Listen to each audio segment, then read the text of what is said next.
কিছু কথা আছে, কথা আছে ওই কঠিন মানুষটার সাথে। বড় কষ্টের আসন এটা, অশ্রু ভেজা আসন, দুঃখের আসন। চেরে না বলে দুঃখ বলবা কেমনে? আপনি চুপ করুন। এখানে কথা হচ্ছে পরিবারের সদস্যদের মধ্যে, এখানে কথা হচ্ছে বাপ ছেলের মধ্যে। এই মিলের মালিক শ্রমিক সব এক পরিবার, বাট আপনি এই পরিবারের কেউ নন।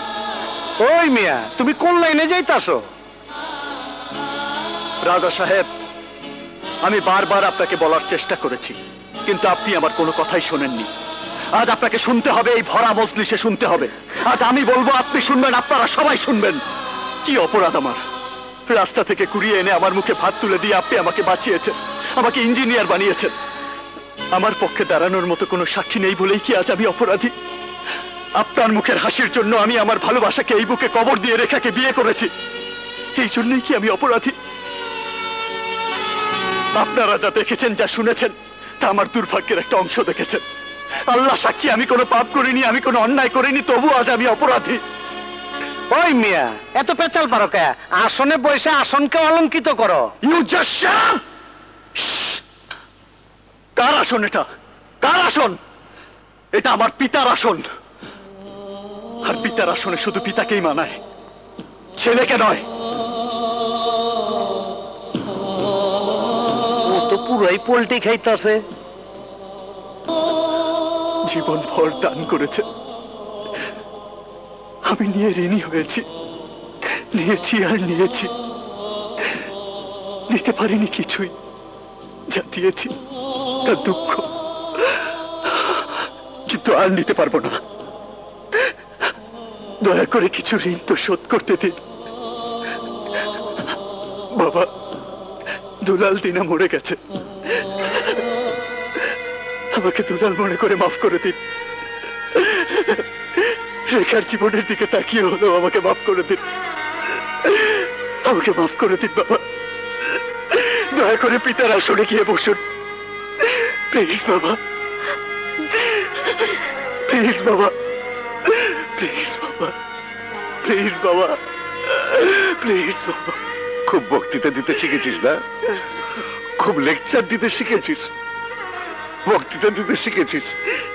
হতভাগা, চুপ কর, চুপ কর, হতভাগা, চুপ কর, চুপ কর, চুপ কর বাবা, চুপ কর। মাফ করে দিন বাবা, আমাকে মাফ কর। ভাই সব পুরা ঘটনা একটা ষড়যন্ত্র। এই ষড়যন্ত্রে কলকাঠি লাগলো কে? কে আবার? ওই বেটা টিপু সর্দার। অনেক শুনেছি আসন আসন, অনেক শুনেছি গল্প। আসন?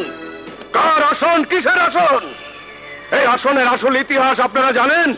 আরে হ্যাঁ, কাকে? হ্যাঁ? কাকে মেরে ফেলতে চান? কাকে মেরে ফেলতে চান আপনারা?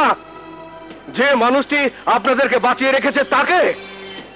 যে গোপনে আমার মাধ্যমে টাকা দিয়ে আপনাদেরকে শ্রমিক থেকে মালিক বানিয়েছে তাকে?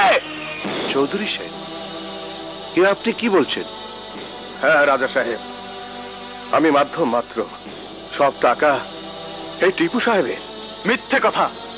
আপনি টিপু সর্দারের অপরাধ ঢাকার চেষ্টা করছেন। মিথ্যে নয় সেলিম সাহেব, আমি সাক্ষী। আমি কাগজপত্র এবং নগদ টাকা আপনাদের হাতে বুঝিয়ে দিয়েছি। কি ব্যাপার সর্দার সাহেব? কাস্টোডিয়ান সাহেব বললেন আপনি আমার নামে অর্ধ কোটি টাকা দিয়ে শ্রমিক রাজা মিয়াকে ফ্যাক্টরি কিনে দিচ্ছেন। হ্যাঁ দিতাছি। রাজা মিয়া আমার বাজানের জিগরি দুধ ছিল। রাজা মিয়া আমার বাজানের মতন ছিল। সে রাগ কইরা চাকরি ছাইরা পথে পথে ঘুরবো, এইটা আমি সইবার পারব না।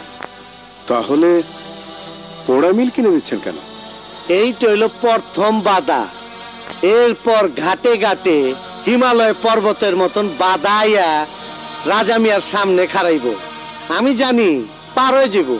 সাথে একটা ইঞ্জিনিয়ার পোলা আছে না। উপকার করতে গিয়ে বাধা কেন? এ আপনার কেমন খেলা? এইটা হইল পিতা পুত্রের খেলা।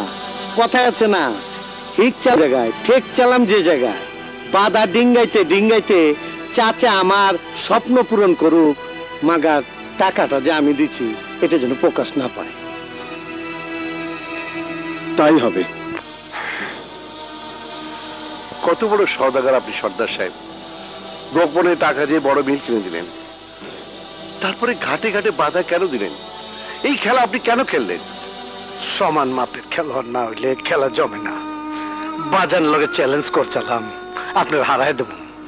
মাগার বাপের লগে পোলার বাড়াবাড়ি চলে না, এটা বুঝলে গেছিলাম। হার জিতের খেলা হাইরা গেছি চাচা। মারেন চাচা, আরো মারেন। আমার বাজান জিতছে, বাজানই তো পোলারে মারতে পারে, আমার তো বাজান নাই। আর কারো আসন তো লইতে পারে না চাচা। বাপের আসন বাপেরই মানায়, আমার বাপের আসন তো খালি, ওইটাকে আপনি লইতে পারেন না চাচা।